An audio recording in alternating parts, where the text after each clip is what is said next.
Now we're joined in studio by Teresa Munchick from the movement, an organization representing Uber and Taxify drivers. Teresa, thank you so much for joining us. Take us through the grievances. Is it mainly the 25% service fee? Well, what happened is a group in Cape Town called for tools down, and we joined in solidarity as the movement. The issues are mainly the fares.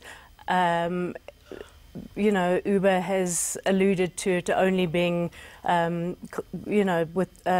with the price of fuel. Yeah. However, the prices have not gone up for 4.5 years, which is absolutely crazy. I mean, if you look at the cost of fuel, entry level of cars, insurance, and at R7.50 per kilometre, a car takes back about R5.70 and a driver out of that about R1.80.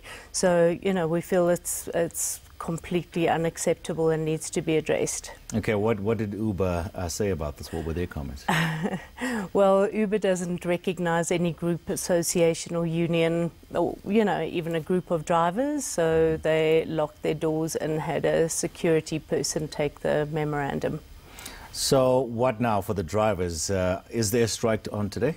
We've decided only to keep it to Monday. The problem is the loss of income already. Earnings are so low that we can't expect drivers to, to carry on losing income. So we're hoping that Uber will in fact listen to some of our demands, and Taxify has in fact raised their prices, and we call on Uber to do the same. But now if you go back to work, or drivers go back to work one day later, doesn't Uber say, oh, hey, listen, it's fine, they're okay now?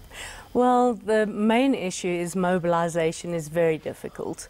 There's over 15,000 drivers on both platforms, so to reach out, it's unfortunate, but we're not able to reach everyone, so it's not going to be effective if some people are driving and some people aren't, but we are planning something that will be on a larger scale. The VAT has gone up, yes, the fuel prices have gone up, but Uber rides are still, prices for the consumer are still very attractive. Now, if that goes up, let's say I'm a consumer and I say to myself, listen, it's cheaper for me to park my car and use an Uber.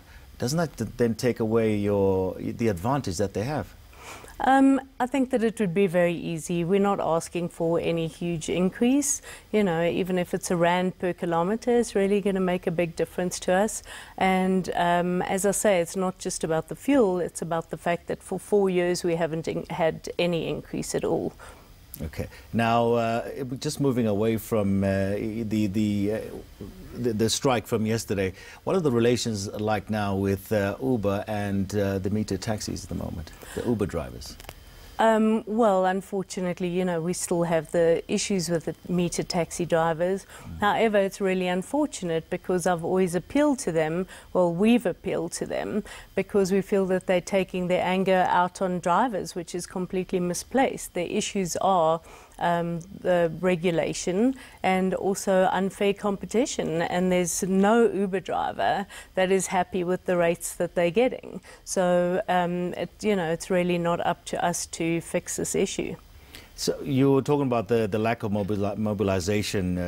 Are you saying then, how do you get consensus then from the Uber drivers? Because one guy owns 3, 4 and so forth. How do you even get the guys together? How do you correlate? How do you even know who's who? As I say, it's really... Because all that information is sitting with Uber themselves.